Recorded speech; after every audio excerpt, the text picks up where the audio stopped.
Je suis anthropologue, je suis conseiller au Bureau national de la jeunesse.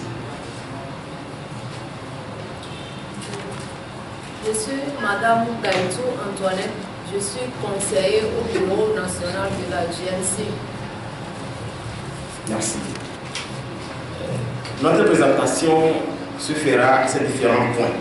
D'abord, nous allons introduire le thème, il s'agit de réforme politique. Nous allons passer ensuite à la définition des concepts opératoires en termes de mots-clés. Ensuite, nous allons présenter le contexte politique actuel de notre pays. Et puisqu'il s'agit de réformes politiques, nous allons proposer des voies de sortie de cette crise que nous vivons actuellement. Et en dernière position, nous allons passer à la conclusion.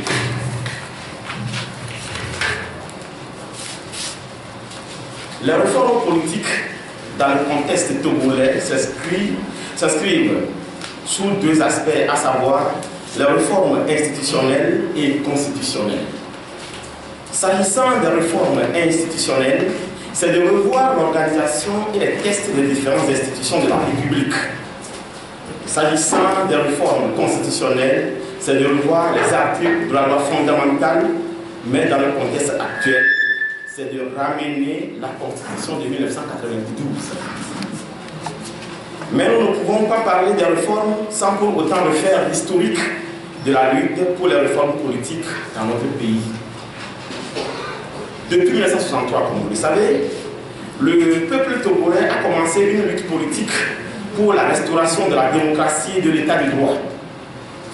Un si long et difficile chemin, le peuple ne pouvant plus supporter les dérives autoritaires d'un régime sanguinaire qui n'obtient tout que par la force et la prédation, s'est soulevé en 1992 pour dire non et mettre fin au régime autocratique. C'est ainsi qu'en 1992, le peuple togolais, souverainement par référendum, a voté massivement pour une constitution qui porte en elle des valeurs inaliénables de la démocratie. La démocratie renaît de nouveau dans notre pays, mais l'espoir de tout un peuple part en éclat lorsqu'en 2002, le régime monolithique, autocratique et dictatorial a modifié unilatéralement cette constitution en verrouillant toutes les institutions de la République. Le peuple togolais épris de changement a repris le flambeau de la lutte par des pressions populaires et en participant aux nombreux processus électoraux. En 2005, après le scrutin présidentiel qui a horriblement marqué notre pays par plusieurs morts, selon le rapport des Nations Unies et de l'Union africaine, il s'agissait de 500 morts. Le régime autocratique et dictatorial s'est de nouveau installé, aidé par certains politiciens véreux qui croyaient à la bonne foi du système en légitimant de fait le pouvoir en annonçant des réformes politiques qui n'ont jamais vu le jour. En 2006, un accord politique dénommé APG a été signé par toutes les forces démocratiques pour définitivement mettre fin à la crise et à la misère des Togolais sur le plan politique, social et économique. Force est de constater que l'application de cet accord n'a jamais été complexe. Nous devrons œuvrer résolument que cet accord soit exécuté dans sa globalité, ce qui nous interpelle aujourd'hui, la jeunesse togolaise, de se mobiliser pour faire aboutir cet accord sans compromission, bien sûr. L'aboutissement de cet accord passe par la mise en œuvre des réformes politiques et l'organisation crédible des élections. Il s'agit également pour nous, au cours de cet exposé, comme nous l'avons annoncé, de définir quelques mots-clés, de parler du contexte de crise dans lequel nous sommes et de proposer des voies de sortie. Définition de ces mots-clés. Nous avons retenu comme premier mot-clé la politique. C'est l'ensemble des options prises collectivement ou individuellement par les gouvernants d'un État dans quelques domaines qui s'exercent leur autorité. Autocratie. C'est un système politique dans lequel le pouvoir est détenu par un seul homme qui l'exerce en maître absolu. Monolithisme. C'est un régime rigide monolithique. Dictature, C'est un régime politique dans lequel le pouvoir est détenu par un groupe de personnes, il s'agit là d'une junte, qui l'exerce sans contrôle de façon autoritaire. Démocratie, c'est un système politique, forme de gouvernement dans lequel la souveraineté émane du peuple. Alternance, succession régulière au pouvoir de partis ou de coalitions de partis dans le cadre des institutions existantes. Élection, c'est un choix qu'on exprime par l'intermédiaire d'un vote. Accord. Nous pensons ici que c'est un concept important, puisqu'il faut faire les réformes politiques, et ces réformes politiques sont les émanations d'un accord qui ont été signés en 2006. Accord, c'est l'arrangement entre deux ou plusieurs parties pour régler un différend. Pensons maintenant au compromis. C'est l'action qui implique des concessions réciproques. Et compromission, c'est un arrangement conclu par lâcheté ou par intérêt partisan, ce qui ne serait nous arranger dans le contexte actuel du tout. Nous passons maintenant au contexte politique actuel. Le climat politique actuellement est empoisonné par le manque de volonté de mettre en œuvre les réformes politiques. La réconciliation nationale est en panne. Les recommandations de la CDJR ne sont pas mises en œuvre.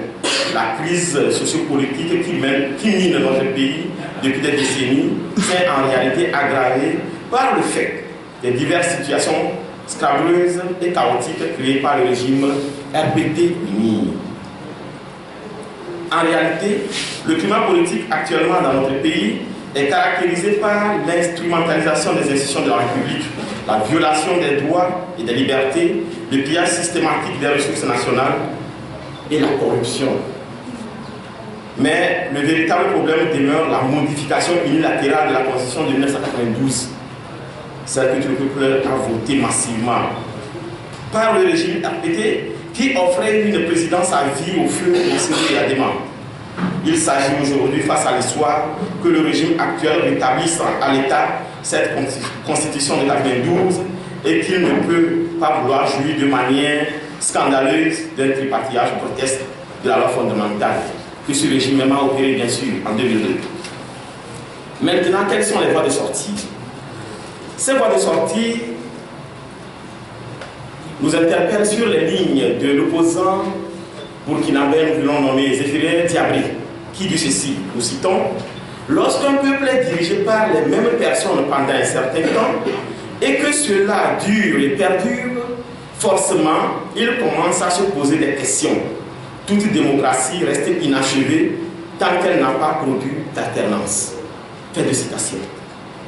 Donc, il se dégage là que la possibilité qu'il y ait une alternance politique dans un pays est l'une des conditions nécessaires à la démocratie. Elle témoigne en effet de l'existence de liberté politique et d'un régime pluraliste, dès lors que le parti au pouvoir accepte de se retirer en cas de défaite électorale.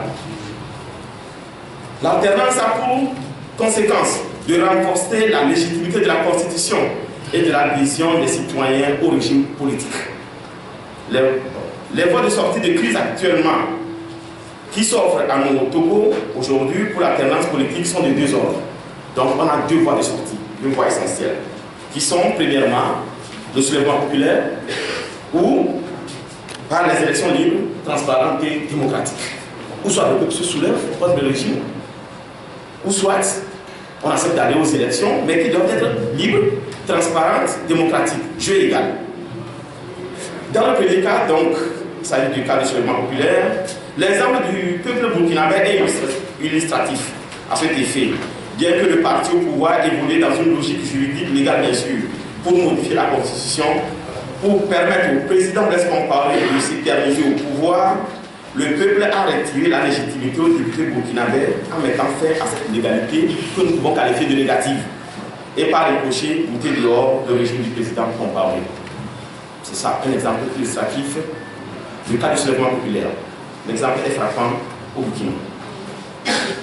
Nous demandons alors à la jeunesse togolaise de s'indigner, de résister, comme le dit si bien Stéphane Hissel. Nous citons: résister, c'est considérer qu'il y a des choses scandaleuses autour de nous et qui doivent être combattues combattu avec vigueur. C'est refuser de se laisser aller à une situation qu'on pourrait accepter comme malheureusement définitive. Fin de citation. Donc, on peut dire comme ça le cas du slogan populaire. Revenons au second cas, c'est-à-dire par voie d'élection. Deuxième voie, qui est l'organisme des élections transparentes et démocratiques, est aussi un moyen certain de parvenir à l'alternance politique, si elles sont bien organisées par le pouvoir, mais bien contrôlées, bien sûr, par l'opposition. Il ne s'agit pas de donner la voie libre au pouvoir qui fait bon ce qui lui semble. Il revient cependant aux forces démocratiques de se donner les moyens de bien peser dans le jeu politique pour une bonne organisation des élections.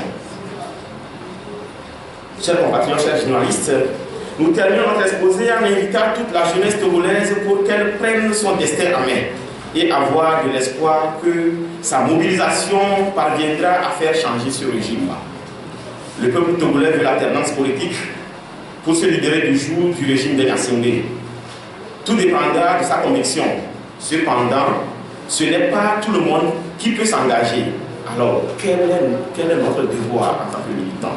Il revient à nous, militants des partis politiques, d'être des messagers de l'alternance en expliquant aux uns et aux autres le bien fondé du changement démocratique. Pour la jeunesse de l'ANC, le retour à la Constitution de 1992 sans aucune forme de contorsion est la voie idéale pour la normalisation de la vie politique de notre chère nation. Chers militants, chers journalistes, nous vous remercions pour votre aimable attention.